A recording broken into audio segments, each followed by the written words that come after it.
to a stream covering the ACT Chess Association online events, which are being held in leadchess.org at the moment, while Canberra is just about to come out of lockdown, and hopefully some sort of face-to-face chess will return shortly.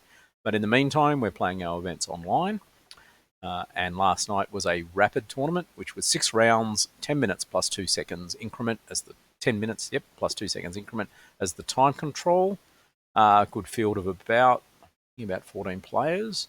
And in the end, he finished in a tie for first between Miles Patterson and Lachlan Smart, who both scored 5 out of 6. The game that I'm choosing to show you was, in fact, Miles's only loss. And in fact, it was a loss that occurred in round 1, which was a bit of a surprise. He was playing one of our junior players, promising junior player Jerry Cheng, who'd recently competed in the East Asian online junior chess championships in, of all things, the under-8 section, and where he scored a very impressive 6 out of 9. And he seems to be carrying this sort of international form across to local chess.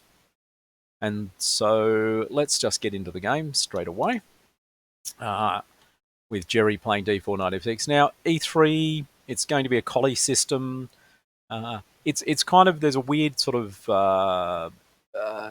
balance of openings that kids play. Sometimes they will play, in this case, super solid openings, a system where you're going to just have to remember where the pieces go rather than exactly what the move orders is. But then turn it around and they'll just play these outrageous gambits where it's all about remembering one sharp line in the hope that your opponent's not paying attention and you fluke a win. As much as I'm not a big fan of the collie, I think that approach is better for junior players at the moment. It's a good idea to learn sharp openings, by the way, if you're a new player, because it'll just teach you better tactics. But in this case, the results speak for themselves. So in this case, Jerry played bishop d3. I've given it a dubious mark, only just to highlight the fact that, in fact, some chess engines think this is not the best move in this position. But again, it's too early in the game to actually be condemning moves, I think. But I just thought I'd flag that. So both sides castle, b6, and the rook goes to e1, d5. Now, the idea behind the collie system, if you've not seen it before, is to arrange your pieces using this pawn structure of a pawn on d4 and a pawn on e3. And then bring your pieces to certain squares, and then play e4 in such a way that when the position is open, the pieces are all ready to go to work, rather than e4, e5 openings, where you stake your claim for space first and then put your pieces out onto the board. The collie is kind of slightly the reverse. It's bring your pieces to squares where you know they'll be good later. Okay? There's a story years ago that I do remember. Ian Rogers was giving a lecture, and he played c3 as his first move, pawn to c3 as his first move. Against, I think he must have played it against Korchnoi in one game, and Helmut Flieger might have been the other opponent. And at some point, he triumphantly waved his hands in the air and says, "Now I can force e4 in this position." And Dario Johansson, who was watching, said, "Or you could have just played it on move number 1." But anyway, after d5, we know where white is going in this position. c3, this is all the sensible collie moves. But black actually plays a good move here. He plays c5. And I think the antidote to these sort of openings is always to try and either challenge the center or have more pawns in the center than your opponent. And this was a good move if it was followed up correctly, because in fact, it makes e4 not a good move in this position. But black had to then find the following basically exchanging combination. D takes, knight takes. Let's just keep dragging pieces off the board as much as we can. C takes, C takes. And after e6, white has an issue with the isolated d pawn. And so black actually has a slight edge in this position, which the other point is, in the hands of a strong, experienced player, they should be able to nurse all the way to the end. One of the things about being new at chess is you just haven't seen as much. And so I'm sure Miles would have more experience in playing these simpler positions than Jerry, who is still looking for quick knockouts and nice hacks. And so this should favour black. Note, coming back to this position here, knight takes, instead of knight takes, e takes, c takes, knight takes is a blunder, because suddenly e5 just wins a piece as well. But instead, after e4, black kind of positionally blundered with e6, because now white just pushed to e5, and suddenly white is going to get a lot of space in this position, and this becomes really important later. So retreating the knights, both knights. Knight went to d7, and the knight went to f1, which is quite a good move because it's going to go to g3, and it's either going to support something like h4, h5, or it can be useful in other ways. Knight c6, bishop g5 to gain a tempo is not a bad idea here after queen c7, then play knight g3. And black has got some issues about how they're going to open this position up, and how they're going to deal with white's advantage in space. Because with the pawn on e5, attacks on the king side, like just starting with h4, h5, are already looking good for white, because it's very hard for the black pieces to get across and defend. So knight went to g3 straight away, taking and taking. So black's trying to relieve the space by exchanges. But the other risk here is that you end up opening the position in your opponent's favour. So knight went to b4. Yeah, why not attack the bishop? Bishop goes to b1. Bishop could also go to b5. And kind of the knight's going to have to retreat at some point. Bishop g5, queen c7, rook c1. And if you look at the line that I've drawn across the board, you can pretty much see that white is operating from up to this line and even beyond, because d6 and f6 are guarded by pawns. Black is kind of restricted to this line and back. So white really has a big advantage. But space is a really hard thing to get right in chess, I think. And so you've still got to do something with it. So the bishop went back to b1. Rook c8, of course. Now the bishop goes to g5, that tempo-winning move I mentioned before. Queen comes across to e8. And I'm just highlighting how strong that pawn is on e5 at the moment, and just harking all the way back to this position here, when black should have just exchanged. And black is now starting to pay the price for that pawn. a3, let's kick the knight. Queen d2 could have been played as a tempo gainer, because the knight anyway, and you've moved your queen to the diagonal, where your bishop might end up wanting to go to h6. So a3, knight c6. So we just bring the last of our pieces out. Bishop d3, knight went back across, trying to stir up trouble on the queen side. White played b3, and the main idea behind b3 is to cover the c4 square to stop the knight landing on c4. But it does leave the c3 square a little bit weaker. And push, bishop back. It's important to note that at the moment, nothing's really being exchanged apart from that one set of pawns. This will normally favour the side with more space, because they can arrange their pieces better. On d7, there has only one square to go to, and that's b8. So it's not doing a huge amount at the moment. Black could try and get active with rook c3, but even after bishop c2, the rook's probably not doing a huge amount on that square. So rook went to c7 instead, and the idea is eventually to double and come down the c file, I'm assuming. So h4 starts. So white is now starting to move on the king side. Queen went to c8, h5, g5. And at this point, white played a really good sacrifice, and it actually perfectly sound sacrifice here, which was knight takes g5.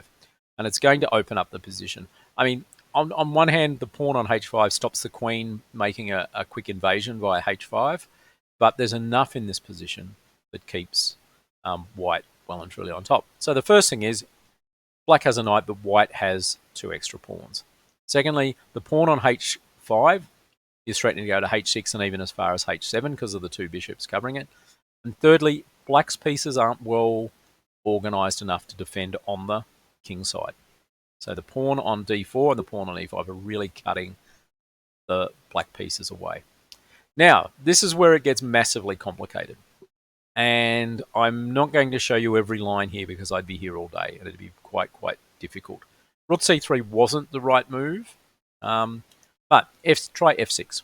We play f6. Now, there's a quick losing line, which I will show you straight up, just to show you how badly this can all go wrong, which is e takes f6, bishop takes f6, queen g4. And suddenly you're threatening to take the bishop with a discovered. The queen's looking at e6 with check. If the king runs to the corner, the rook just takes, threatening now to take various pieces off the board. Okay. The bishop takes, and after queen takes g5, black is just pretty much getting mated in this position. White can start giving stuff away. Black, can start giving stuff away to hold off the worst of it, but they're going to be down material and they're going to get checkmated eventually.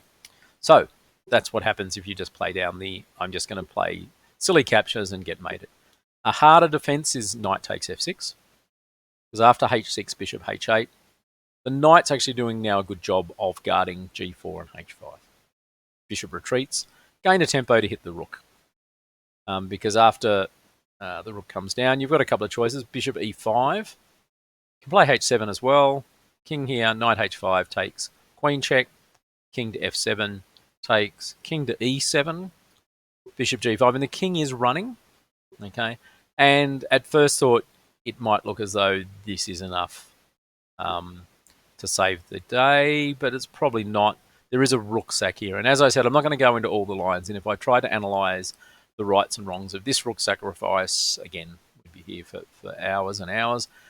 Suffice to say, if the queen takes, the other rook joins into the attack, and bad things will eventually happen to the black king. Instead, black just came into c3 with the rook, and this allowed the pawn to keep charging up the board to h6.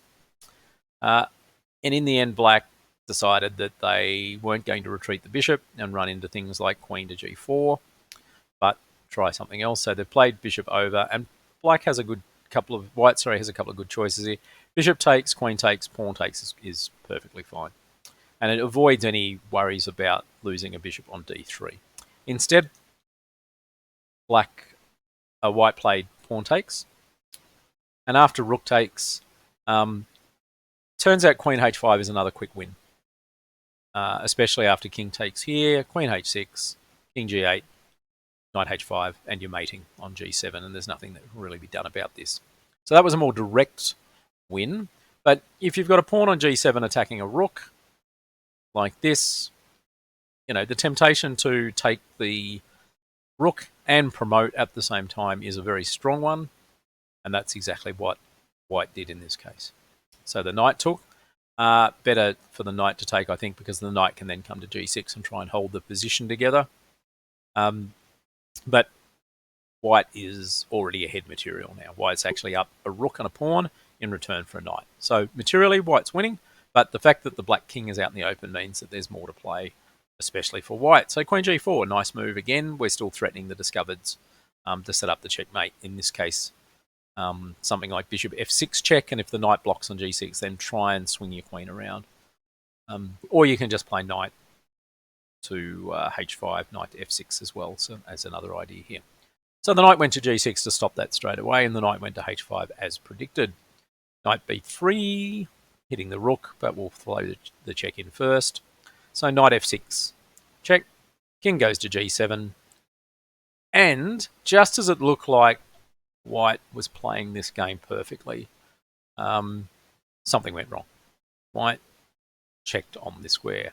And I think they imagined that possibly this line, king takes h6, was certainly the best response, was winning after queen h5, king g7, queen h7, king f8, queen g8. But after king e7, it's not winning. And in fact, black is actually winning in this position. I don't know whether white really wanted to go down this line, but this would have been a way to throw the game away. It didn't happen.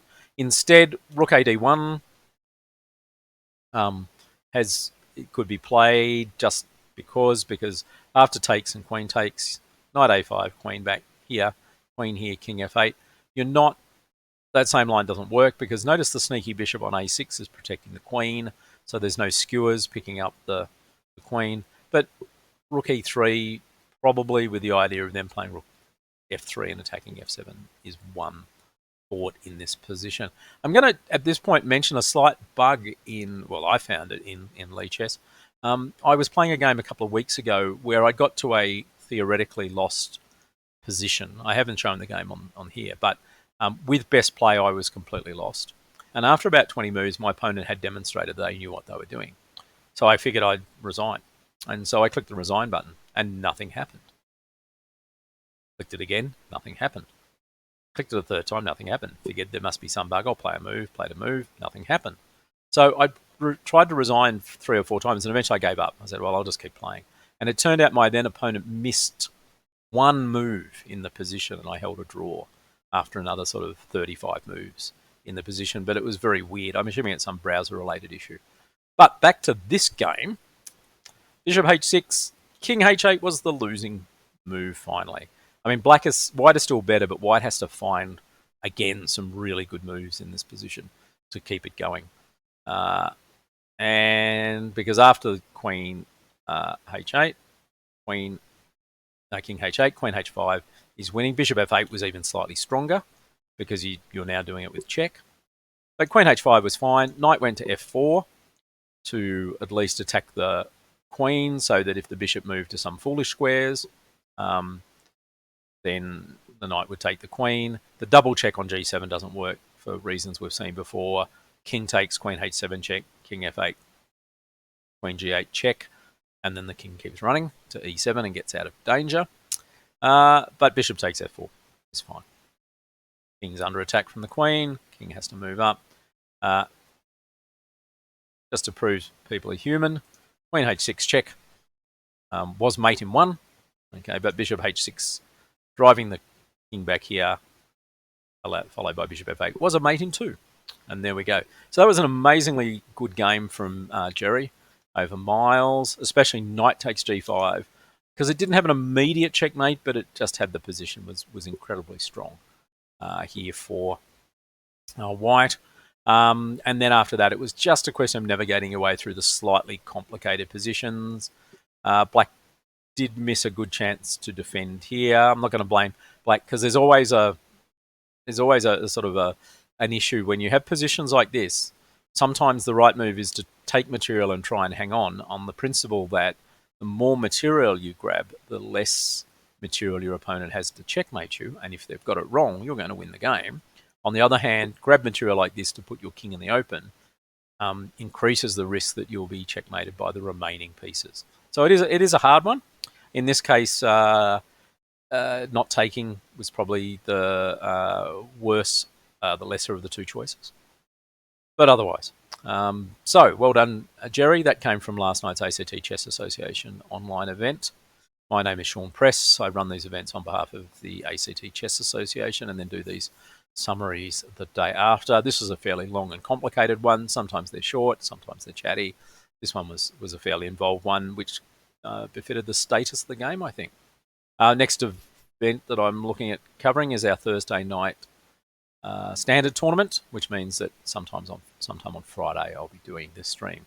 So until then, thanks very much, and I'll be seeing you later.